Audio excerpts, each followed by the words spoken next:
Salut toi, bienvenue dans cette vidéo où tu vas apprendre pourquoi tu grossis, pourquoi tu ne cesses de prendre quelques kilos chaque année. De nos jours, beaucoup de personnes ne sont pas satisfaites de leur poids, très peu le sont.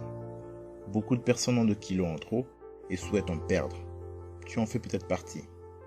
Mais avant de chercher à maigrir, il serait peut-être mieux que tu saches pourquoi tu as pris du poids. Car connaître les causes de ta prise de poids te permettra d'éviter d'en reprendre en changeant ton mode de vie. En général, on grossit parce qu'on a adopté une mauvaise alimentation et qu'on ne fait quasiment pas de sport. Ça, c'est ce que nous savons tous. Mais la prise de poids peut aussi avoir d'autres origines. Mincir ou garder la ligne n'est pas aussi simple qu'il n'y paraît. Et parfois, faire attention à ce que l'on mange ne suffit pas. Entre les médicaments, les problèmes hormonaux et l'hérédité, ta prise de poids peut ne pas être liée à la nourriture, encore moins à ton manque d'activité physique. Il est donc important de connaître les causes de ta prise de poids pour mieux y remédier. Tu veux connaître ces causes? Je t'en ai listé 18. Oui, je t'ai listé 18 causes probables d'une prise de poids. Certaines causes sont connues de tous et d'autres sont totalement insoupçonnées et te laisseront perplexe. Si tu ne t'es pas encore abonné à ma chaîne, vas-y, abonne-toi. N'oublie pas de cliquer sur la sonnette de notification pour ne louper aucune prochaine vidéo. C'est fait? Allez, c'est parti. Numéro 1. La malbouffe, responsable majeur de la prise de poids. On entend par malbouffe les aliments qui ne respectent pas les normes de la diététique. L'alimentation moderne contient plus de produits transformés que de produits frais. Nous mangeons trop sucré, trop salé, trop gras, trop d'additifs. Saturés des produits chimiques et pauvres en vitamines, les aliments dénotés de malbouffe sont exempts de fibres. Selon l'OMS, on compte près de 2 milliards de personnes en surpoids dans le monde, dont 650 millions d'obèses. Tu t'imagines? Et la malbouffe en est la première cause. Tu te poses certainement la question de savoir quels sont les aliments qui nous font grossir. Tu connais sûrement déjà la réponse. Je vais t'en citer quelques-uns. Tiens, un indice. On les retrouve généralement dans les assiettes de fast-food. Tu as trouvé? Oui, les pizzas, sandwichs, des dérivés du burger, les nuggets, des snacks tels que les biscuits, donuts, chips, frites et aussi dans les boissons gazeuses telles que les sodas. Mais la malbouffe peut être également les repas utilisant les ingrédients additifs tels que les épaississants, les stabilisants, les exhausteurs de goût, ainsi que les arômes et agents de texture, de charge et de rétention d'eau.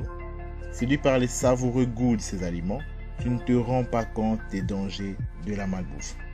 Saturés en graisse, les aliments caloriques accélèrent la prise de poids, ce qui crée un cycle vicieux étant donné que la prise de poids emmène les gens à ne pas vouloir bouger et le manque de dépenses énergétiques à son tour favorise l'obésité. Numéro 2. Un mode de vie sédentaire. Si tu as tendance à prendre du poids, la sédentarité y est sûrement pour quelque chose. La sédentarité, c'est le fait de ne pas bouger suffisamment quand on est éveillé. Selon l'OMS, une personne sur 3 est en manque d'activité physique et sportive. Tu as sûrement une bonne excuse pour ne pas faire autant de sport que tu le désires. Néanmoins, ce manque d'activité sportive est responsable de ta prise de poids, qui est souvent progressive au fil des mois et des années. Au travail ou à la maison, nous sommes en effet de plus en plus sédentaires. On préfère lire ou écrire en position assise ou allongée, regarder la télévision ou jouer à un jeu vidéo, travailler sur ordinateur ou surfer sur Internet, être passager dans une voiture, autant de situations où notre niveau d'activité physique est au plus bas. Moins on se bouge, moins on dépense d'énergie. La sédentarité est une des grandes causes de la prise de poids. Mais est-ce que tu sais que 3 heures d'activité physique par semaine suffisent à inverser la tendance, soit moins de 30 minutes par jour? Pour affiner ta silhouette, il convient donc de chercher rapidement un moyen d'augmenter quotidiennement ta dépense énergétique. Outre la pratique régulière d'un sport, tu peux tenter de changer progressivement tes habitudes en intégrant des petits efforts au quotidien. Par exemple, prendre l'escalier plutôt que l'ascenseur, aller chercher son pain à pied ou en vélo plutôt qu'en voiture, des trucs comme ça quoi. Tous ces petits gestes mis bout à bout te permettront d'augmenter ta dépense énergétique. Allez, il est temps de se bouger. Dis non à la flemme s'il te plaît. Numéro 3. Le stress. Indiscutablement, le stress peut entraîner des prises de poids, mais aussi des pertes de poids, car chacun réagit à sa façon. Le stress te fait gagner des kilos et peut saper tous tes efforts de mincir. Il y a deux principales explications quant à la prise de poids à cause du stress. La première est le cortisol. Cette hormone est sécrétée en cas de stress et reste élevée lorsque le stress persiste longtemps. Le cortisol modifie le stockage du sucre ainsi que de l'eau et réduit la masse musculaire. Il favorise le stockage des graisses au niveau abdominal, augmente notre appétit et oriente nos choix alimentaires vers des produits plus gras et plus sucrés.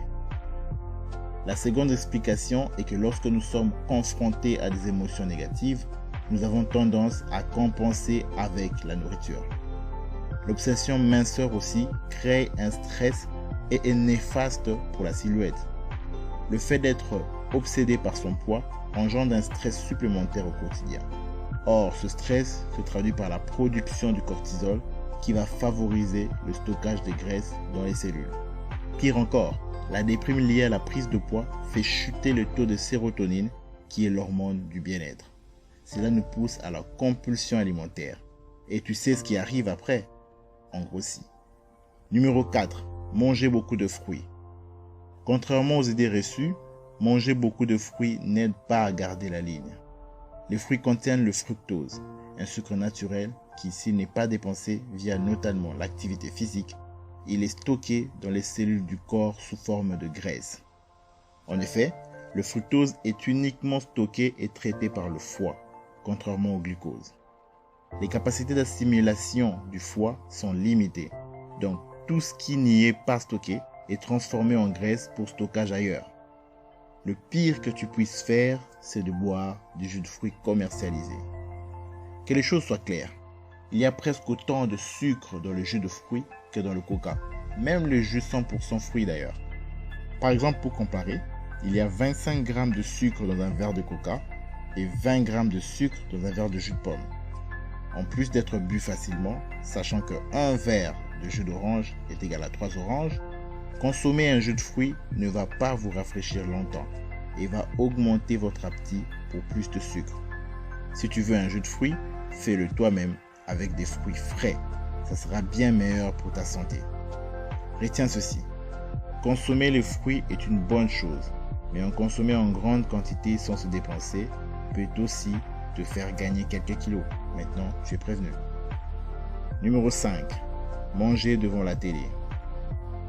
Que ce soit au petit déjeuner, au déjeuner ou au dîner, beaucoup de personnes ont l'habitude de manger devant la télé ou l'ordinateur. Et si tu en fais partie, sache que c'est une très mauvaise habitude car en mangeant devant la télévision, tu es davantage concentré sur ce qui se passe à l'écran que dans ton assiette. Ainsi, tu ne te concentres pas sur ton repas et tu ne te rends même pas compte que tu es en train de manger. Cela perturbe les signaux de satiété qui sont envoyés à ton cerveau.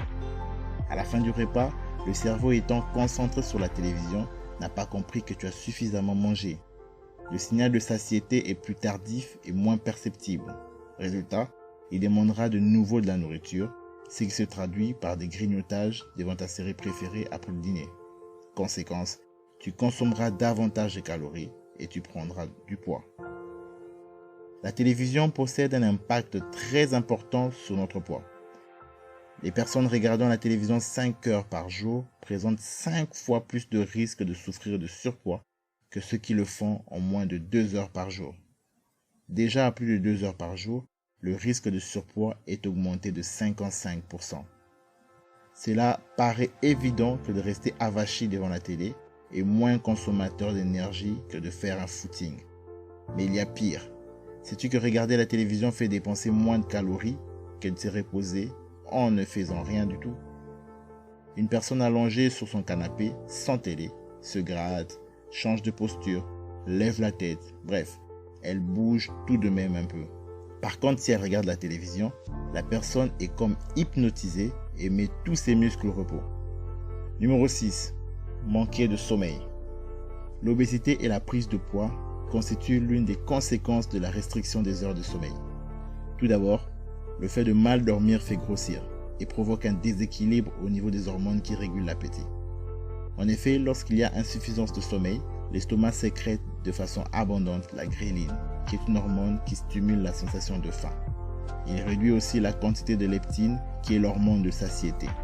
Il n'est donc pas étonnant d'avoir des fringales régulières en cas d'insomnie, puisque le manque de sommeil affaiblit l'organisme et l'oblige à manger davantage. Le manque de sommeil provoque aussi l'augmentation du cortisol, l'hormone du stress. Tu te souviens du cortisol, non? Je t'en ai parlé récemment. Ce taux élevé de cortisol a tendance à augmenter l'appétit, notamment pour les produits sucrés. Cette augmentation du cortisol favorise aussi le développement d'une résistance à l'insuline. Les cellules possèdent des récepteurs à l'insuline qui permettent d'y faire pénétrer le glucose. En cas de développement d'une résistance, les taux d'insuline vont donc augmenter considérablement en réponse à cette non-reconnaissance. Or, l'insuline est notre hormone de stockage. Et plus nous en produisons, plus nous faisons de gras, surtout au niveau du ventre et du haut du corps. Et à l'inverse, plus nous stressons et nous faisons du gras, plus nous avons des risques de troubles de sommeil, tels que les insomnies, les apnées, les hypopnées, les agitations et j'en passe. Numéro 7. Les boissons light. Tu pensais être tranquille en buvant du 0 calories ou n'importe quelle autre boisson sans sucre mais sucrée aux édulcorants? Détrompe-toi, ce sont des fausses amies. Tu veux savoir pourquoi? Les chercheurs pensent que cela viendrait de l'effet déculpabilisant de ces sodas sans sucre. Tu te dis sûrement, je me prive de sucre, donc je peux grignoter un snack. Privilégier les boissons light sans sucre ajouté ne serait pas la bonne technique pour perdre du poids. Au contraire, les chercheurs de l'Université des sciences de la santé de San Antonio aux États-Unis ont constaté que les personnes qui consomment ce type de breuvage prennent 3 fois plus de graisse abdominale que les autres. Les mécanismes pouvant expliquer les effets des boissons édulcorées chez les enfants et les adultes sont encore un mystère. Une des hypothèses est que les édulcorants accroissent la sensation de faim en agissant sur le tube digestif. Plus particulièrement, ils augmenteraient l'appétence pour les produits gras et sucrés. Des chercheurs suggèrent aussi que les grands consommateurs de boissons light sécrètent moins d'hormones de satiété, ce qui dérégulerait le contrôle de la glycémie. Alors mon ami, fais un peu attention quand tu consommes ces boissons. Numéro 8. Le grignotage. Grignoter, c'est manger sans faim entre les repas. Le grignotage porte généralement sur des aliments que l'on aime et qui sont prêts à être mangés.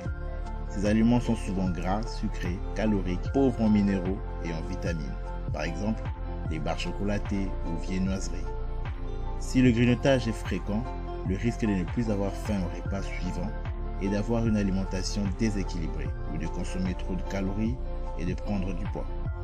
Si tu ne peux pas t'empêcher de grignoter, choisis un fruit ou un laitage riche en vitamines et minéraux et peu caloriques. Suis mon petit conseil, ça te sera bénéfique. Numéro 9. Régime trop drastique ou non adapté. La plupart du temps, les régimes font maigrir, c'est indéniable. Mais le plus souvent, ils sont suivis d'une reprise de poids avec des délais très différents. Oui, c'est paradoxal, mais à terme, les régimes font grossir. En effet, une fois que le régime est terminé, on va constater une reprise de poids liée à un régime trop drastique et trop éloigné de nos habitudes alimentaires. Il arrive même que cette reprise de poids soit plus importante que la perte de poids qui la précède. Comment est-ce possible? Laisse-moi t'expliquer ça. Ce phénomène s'appelle le pondérostat. Ce mot bizarre signifie que l'organisme se protège d'un amaigrissement et plus particulièrement d'une réduction de la masse graisseuse en augmentant la sensation de faim, mais aussi en diminuant les dépenses énergétiques de base et celles qui sont liées à la lutte contre le froid. La perte des muscles qui accompagne la plupart des régimes diminue également ces dépenses énergétiques. Cette perte est d'autant plus grande que le régime est pauvre en calories et surtout en glucides. Plus on se prive, plus on craque. On se jette alors sur des aliments riches en calories comme le chocolat, pistaches, gâteaux, biscuits apéritifs, saucissons, fromage, ainsi de suite. Conséquence, on reprend du poids, on culpabilise, les réactions sont alors variées, de la dépression aux comportements alimentaires impulsifs. Numéro 10. Le poids lié à l'hérédité. Question. Sommes-nous égaux devant la prise de poids? C'est quoi ta réponse? La mienne est non. Il existe des familles de minces et des familles de ronds. Il est évident que les facteurs familiaux, génétiques, jouent un rôle dans le développement de certaines obésités, mais pas dans toutes. Au cours de ces dernières années, des études scientifiques ont permis d'identifier certains gènes intervenant dans la prise de poids. En effet, il existe des gènes influençant l'appétit, mais aussi la sécrétion des enzymes nécessaires à l'assimilation des aliments dans l'organisme. Par ailleurs, avoir un géniteur en surpoids multiplie le risque de grossir de 40%. Ces facteurs sont essentiellement génétiques. Ils expliquent notamment pourquoi certaines personnes à alimentation et activité physique égale n'auront pas le même poids. Certains ont tendance à ne jamais grossir même s'ils mangent beaucoup, tandis que d'autres prendront du poids au moindre écart. Ce n'est pas juste, mais c'est ainsi. Il existe aussi des prédispositions par rapport à l'aspect familial, ce que l'on appelle l'hérédité de table. Les habitudes alimentaires que nous ont transmises nos parents peuvent jouer un rôle plus tard dans la prise de poids. Enfin, il existe d'autres facteurs prédisposants comme une mauvaise flore intestinale acquise du fait d'une naissance par césarienne ou par une maman elle-même touchée par l'obésité. Ces facteurs ne sont pas une fatalité, mais ils rendent davantage vulnérables à l'obésité au cours de la vie. Il faut donc être davantage vigilant si l'on se trouve prédisposé à cette maladie. En conclusion, vous aurez plus tendance à être obèse si 1. Vos deux parents sont obèses, 2. Plusieurs personnes parmi vos proches, notamment vos frères et sœurs, sont obèses. Ainsi, pour des raisons génétiques, certaines personnes ont du mal à perdre du poids, d'autres ne peuvent pas perdre beaucoup de poids. Il ne faut donc pas systématiquement blâmer les personnes obèses. Je m'arrête ici pour le moment. La suite à la prochaine vidéo. Abonne-toi à ma chaîne pour ne rien louper si ce n'est pas encore fait. Si cette vidéo t'a plu, laisse-moi des pouces bleus et partage-la à tes amis. Question du jour. Laquelle de ces raisons citées vous concerne personnellement? Répondez en commentaire. Je me ferai un plaisir de vous lire. Ciao.